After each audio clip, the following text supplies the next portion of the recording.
this is where all we store the grains. It's milled and packaged in the same unit. So this is kind of manufacturing unit. So once packaged, then the products move into the dispatches. So this is where we store our grain.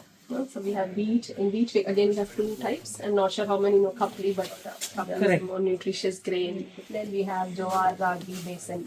Where are you sourcing these from? It depends. Like some are from India, some are from European countries here. It depends on where we get the best quality of grain that matches our product spec. Kapli wheat. That's a wheat we use. That's called kapli wheat. It's like kapli is an ancient wheat variety. Okay. So now it's all about these days. The trend is about reviving ancient grains. So it is a grain that has not gone through much of hybridization. So it's not grown as widely as this modern wheat is grown. So it has like little less gluten in it, and it's more protein and more fiber. Right. So for some people who have like little intolerance, wheat, gluten intolerance, they're little okay with kapli sometimes. Because it has less gluten. So we just load the grain here. So this machine has a capacity of 1 ton per day. So once you fill this and turn the motor on, then this is an auger that rips up the grain. And here is a little magnet check that checks for any metal in it. Just in case. And then the grain falls into the hopper here. And here, this is the heart of stone milling. So there are 2 large stones, which are enclosed together. So it's like the traditional thing, but done by a machine, automated. Got it. Okay. This sieves here, if you know. I was asking someone, this is Channi. Okay, those kind of sieves are here. So it depends from product to product. You say fine, coarse, and extra coarse. It depends upon what kind of sieve you use. So we use this nylon sieves here. And then the flour comes out of this, and the extra bran and whatever goes for animal feed comes to the other end. We should get the auger that will automatically fill the packaging machine. So Reddot Food, we have been in business for 18 months now. 18 months. 18 months. Okay. But then the flour production is just a month old. We just started producing flour. But you are quite popular, huh? What is the basic thing that you need, which is in a flour as a staple food? And so we did an extensive research, ma'am, and understood what are the key pain points. So that's kapli. So the idea being, ma'am, retaining the food or the flour within the grain external membrane is much better way than milling it and putting any preservatives. We will mill it at the time just a week before you need the consumption for. Yeah, and you'll be happy to know that I tried puas for Holi with your wheat. Wow, okay. So, the malpuas in the North India are very, it's a delicacy. Very difficult to kind of put things together, and it doesn't come out right. So I was apprehensive before using it. But I said, no, let me use this. And it was and it came out very well. Very delicious, crispy also. Very nice. Very nice to hear. This is the closest thing that what we can get. Our grandmom used to chakki. Yes. So the stones are actually from Madhya Pradesh in India. Oh, okay. So the only So you do have the stone there inside. Yes, ma'am. Yeah. It's a, Not the grinder kind. no. It's not a steel knife that's kind of a chopping. This is something new, huh? That you have the grinder. No, it is there are 2 ways of milling, ma'am. One is more industrial style of milling. Is you're chopping it. Grain into smaller particles. And then another one is crushing between the 2 stones, the way our Nani used to make. So this is exactly the closest thing what we could get, the way our grandmoms used to make our chapatis. But it's a kind of an outer shell, and the equipment is kind of kitted with the modern technology. So typical, we get about only little bit of bran goes out. So the whole wheat that we grain, so it's including the bran is part of your food. So it's a whole food. Grain. More in fiber. Yes. It's a kind of dense flour, but if you know how to use it, then it's healthy. So here are some of the raw materials that we use and the finished good. So that's our regular wheat flour. Probably that's the one you would have tried your malpua with. Yeah. That's a grain. Yeah. You used in the malpua making. and that's the kapli wheat. So this is one of the kind of finest grain, and that's our typical jowar. And and the besan, the pakora that we make. Yes. Our flour products, here, along with the lentils. Good afternoon, everyone. It's so lovely to see so many of you here gathered today.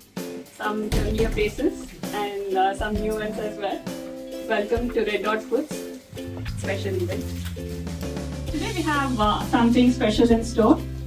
An engaging discussion about healthy eating, mindful food choices, and preserving our cultural food traditions while living miles away from our home, chasing our dreams. To officially begin, it is my absolute honor to welcome a very special guest, someone who has inspired many of us through her work and commitment to the Indian community. Madam Preeti Mishra ji. Madam, thank you. I would like to welcome the woman force behind Red Dot Food. You might have seen her earlier, so Ramya Katkuri and the moment we've all been waiting for. We are privileged to hear from our distinguished guest. Hello, everyone. First of all, thank you so much for inviting me over here and engaging in this talk, which I suppose is very close to everyone's heart. I have tried many of the products of your Ramya, and I think they are very good. And on Holi, I made malpua. And normally it's a very, it's a delicacy. It doesn't come out too well. The North Indian one, where you don't soak it in a chashni. So this is like you have to make it, So, and I tried your wheat flour, the other one, that's with chilka, yeah. And I tried it, and believe me, I was thinking that, oh my God, what have I done? Is it going to come out because I'm trying a new product and on pua? But it really came out well, and it was very delicious, and it was little crispy too. That was one addition that I really liked. We enjoyed our malpuas, thanks to you all.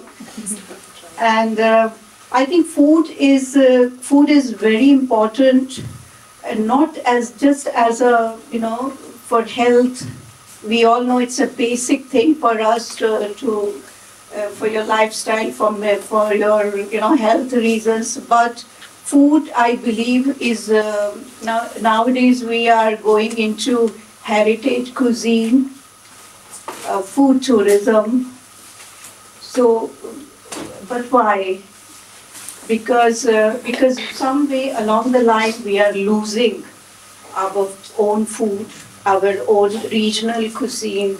If you see India, India has north, east, west, south.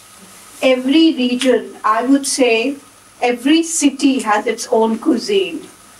If you go to Punjab, there is, Ambala, there's Patiala. If you go to, say, UP, a cuisine, the Banarsi cuisine from my hometown would be absolutely different from what you find in Lucknow or what you find. So there's a lot of differences there. But when you live abroad, you have a duty. You have a duty for future generations that you are bringing up as mothers, as parents, even as dads, because I know a lot of men have started cooking, and we are teaching our sons to cook. So it's very important that we teach them how to cook our regional food, share recipes, share stories, share memories behind it. How your own grandmother's, say your mother-in-law's recipes, I think it's very, very important. In Upanishad, it is said that meet the book. Meet the book means that eat less, eat in small portions. Then it's read the book. Read book means eat seasonal foods. It's very easy to get all kinds of varieties, but try to eat seasonal foods. And then the other is eat eat food that is beneficial for you. Don't eat anything. Our Ayurveda, which is thousands of years old, is based on this philosophy. Food is used as not only to satiate you, to calm your hunger, but also to cure you, to prevent diseases. So this is what we think about food. Anything that we have. For example, like recently what is probiotic drink, which is becoming so popular? What is superfood that is so popular in Western countries? When you realize that what we used to have, years before, those were superfoods. And those same things are coming back. And we think that, oh, this is something so new. No, it's not. In the thousands of years back in India, we were using all kinds of rice. We were using millets, all kinds of millets. They were like regular food for us. We used to use mustard oil, which was a regular food. But what happened, maybe during colonization and after colonization and industrialization, the other countries brought in our country more, refined rice. It was considered poor people would have, thick rice, which didn't have, which is more considered to be more healthy. So the refined rice came, refined oil came, salt came, we used to have sea salt, rock salt, I remember. So all that was gone. It was probably because of the colonization and because of what other countries imposed on us. And we didn't follow, we didn't realize how scientific our food was, as how our knowledge was. Same thing with the food. In Sanskrit, there's a saying called Puran Mityev na Sadhu Sarvam.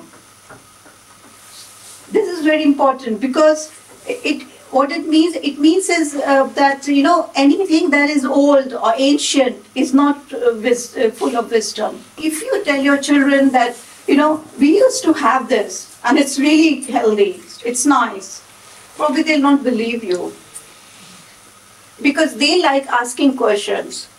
They want the scientific. They are completely different generation today, right? You need to explain to them. You need to show to them the advantages, the benefits of what you are having is good. So, say for example, like we used to have kanji, right? Kanji. What is kanji? Kanji is a probiotic drink. And it's so simple to make it. And if you have a bottled kanji, anything that's probiotic drink or anything, definitely the one that you prepare at home, the fresh one is always better. And in the last, I can say that I'm very impressed with the mill. I just went on a tour there and the wonderful work that they are doing. And I think we all should be happy that we have access to the authentic, what we are talking about, really the good food, the superfood that they are doing in their own way. And we need to thank them, applaud for them, and use their products. And thank you for having me over. Hi, good afternoon, everybody. All the ladies and gentlemen in the room. They didn't leave us even today on a women's event. Jokes apart, thanks for driving the women here and joining us here at this event. First of all, I would like to thank and express my gratitude to Riti Mishra ji ma'am for coming here, accepting our invitation and joining us at this event. So Riti Mishra ji ma'am is like a cultural activist, a very good speaker, a dynamic speaker, and she is an advocate of Indian heritage. There's a lot of global experience because living in multiple continents. She inspires a lot of women through her powerful talks. Also learned that ma'am is a yoga practitioner, mindfulness practitioner, and a sari blogger, and everything to do with arts and keeping our Indian traditions alive wherever she goes. To know about you is I feel like you have 360 degrees whole idea of holistic well-being. And that aligns a lot with the vision that we have at Reddot as well. I would like to thank all of you for coming from very far. I know a lot of people have took a lot of effort to reach here to us to have the mentor and all. And it's always inspiring to interact with a room full of strong and inspiring women who are here to share your experiences, learn from each other, and empower each other with good thoughts. And hope you take back a lot of good stuff when you leave this room as well. And today we are here to talk about how we can make good choices for our families and nourish our families with the choices we make while we're still living in abroad and juggling a lot of things. I would like to ask you all a question about when you go out for shopping, what is that thing that you look on a pack? Is it the expiry date, ingredients, or the manufacturing date? Expiry. expiry. Yeah. So actually both of them speak a lot about the freshness and quality of the product. But our eyes are always on the expiry date. But to me, I believe manufacturing date is equally important. The nutrition content a grain has to offer or anything in that place, it diminishes each day after it's broken down.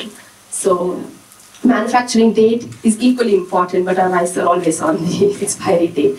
And it's because of the logistic challenges and all, most of the manufacturers have to add a lot of preservatives, additives in the products to increase that gap, to keep the gap between manufacturing date and expiry date as long as possible. And sometimes the preservatives can be so hidden that excessive salt, excessive oil added to extend the shelf life is also, it goes in this. That's a good point. Yeah. Good to know. Yeah. Yes, so we Reddot come there into the picture where we are trying to shrink the gap between the production and consumption of food products to as much as possible. We at Reddot aim to nourish ourselves and the children with the same wholesome products we all grew up eating. Where I didn't have access to much of the products with preservatives and long list of ingredients on the pack when I was growing up. It was all about things cooked from nutritious, rich staples. Like the whole purpose of establishing the mill was also to solve this problem. And Reddot is very close to me as a person, like why I have chosen Reddot. I'm a mother of 10-year-old now. When I had my baby and when she went through a lot of inflammatory issues, I don't think I was making good choice then. It's because of, sometimes convenience is more important to us. So in this fast-paced world, we pick up wrong choices of food and you don't pay attention unless there's a problem, especially if there's a problem within your household. So that happened to me with when I had my kid and she had to go through the inflammatory issues she had to deal with. I was dedicating my time to her well-being. I stopped working. But even then, why was this all happening to her? I realized I was trying to do things right, but I was more influenced than educated.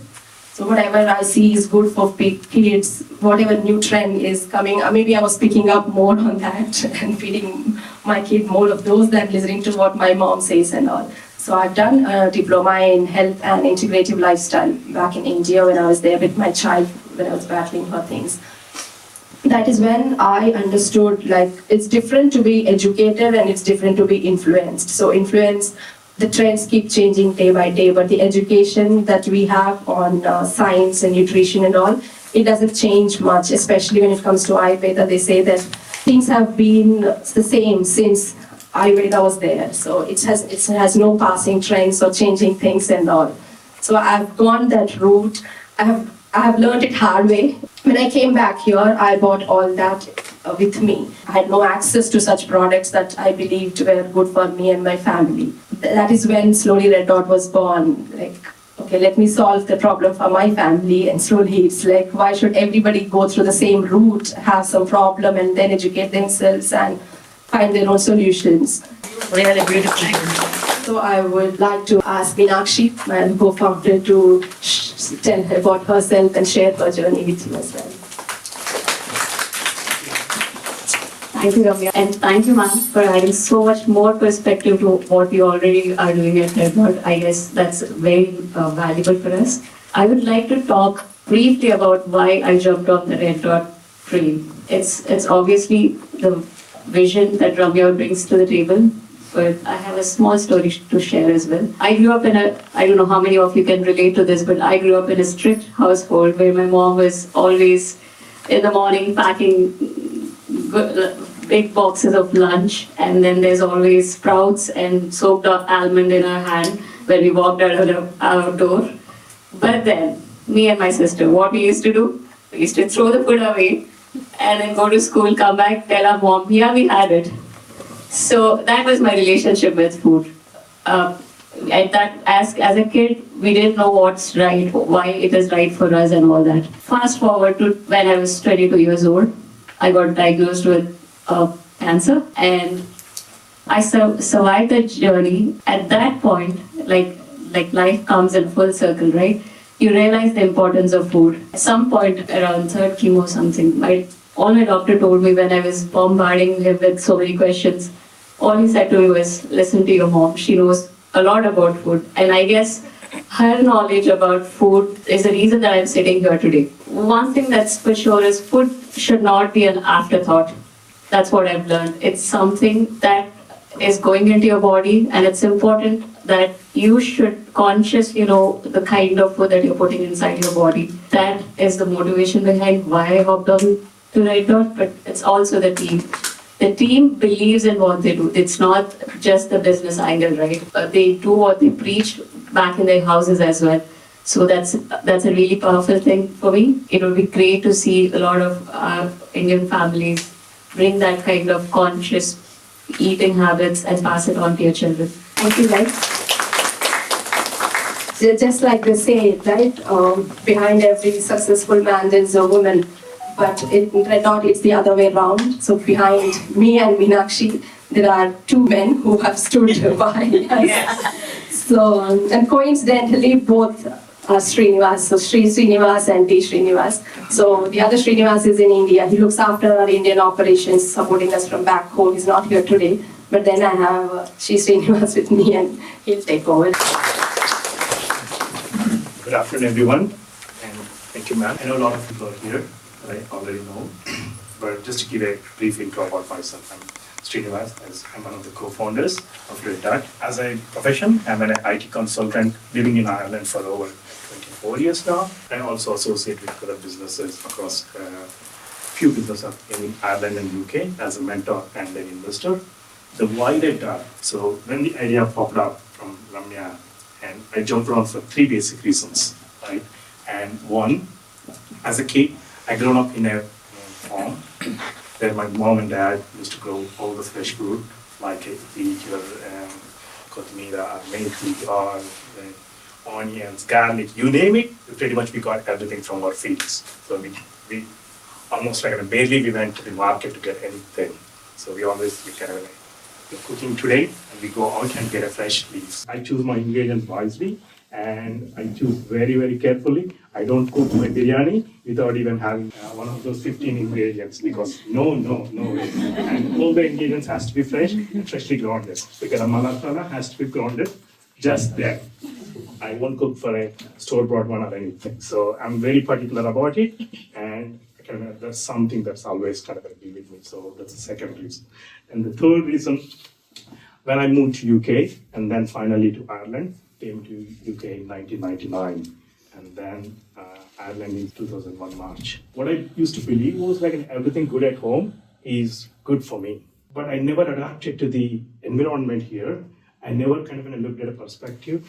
Everything that's good at home, is it really good here? Or whatever the ingredients that we get here, is it really good for me? Fast forward to that moment, in 2013, my doctor told me that my triglyceride levels are 4 times than normal. Then I realized we really need to adapt our lifestyle to the environment we are living here. Be relevant into the place where we are living. So these are the 3 basic reasons why I kind of jumped on when Ramya came to me, and I give my full energy and passion for the Reddot. Thank you guys, and I think now it's time for all of you, your moment. If you have any thoughts, if you would like to share your experiences, or if you have any questions, please feel free. I'm actually, first of all, I would like to thank the team here for doing such a wonderful work, and I'm kind of indebted because living here for 25 years now, nearly, it's the first time I think I'll be tasting proper food. Because it's a whole struggle to live in a different country and not being able to taste the food from the real pure food from your own country, especially with my children. My daughter was a bit sick, so I had to withdraw from my career. And the same problem as everybody, inflammation and digestive problems, because it's in our genes to eat the way we grew up in India. Like, I want to tell these especially young family people that don't ignore the food, importance of food. It's very important. This is the building block of your children. If you give them right, healthy food, and these people are striving to provide you nourishment, the good food, don't underestimate the power of it, because in the long run, it'll pay you. Exactly like this. Hi everyone. First of all, whoever are in this room, you're all unique and outstanding. Big round of applause for all of you, please. Thanks a lot for supporting a good cause by an Indian and for the Indians, especially for the Indians. I believe that it is every household of an Indian home needs these requirements, right? And ma'am, for you, with respect to the magazine I was reading about you, yes, I came to know even in that magazine that you support this kind of initiatives, and especially for women. Starting any business is so difficult, right? Yes. And imagine when I was traveling even from Dublin to this Navan, I was actually feeling, how did they think to set up this? Fine, they set it up.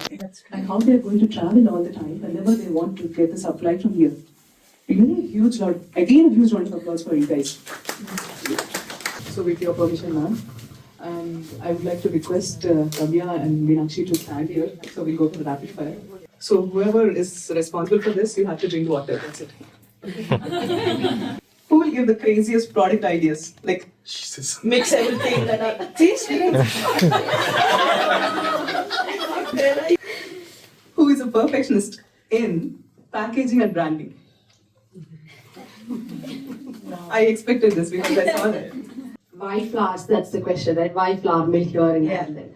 So, as part of our research and interactions with people over the past 18 months, we were always thinking about what is that one product that is used a lot in our food on a daily basis.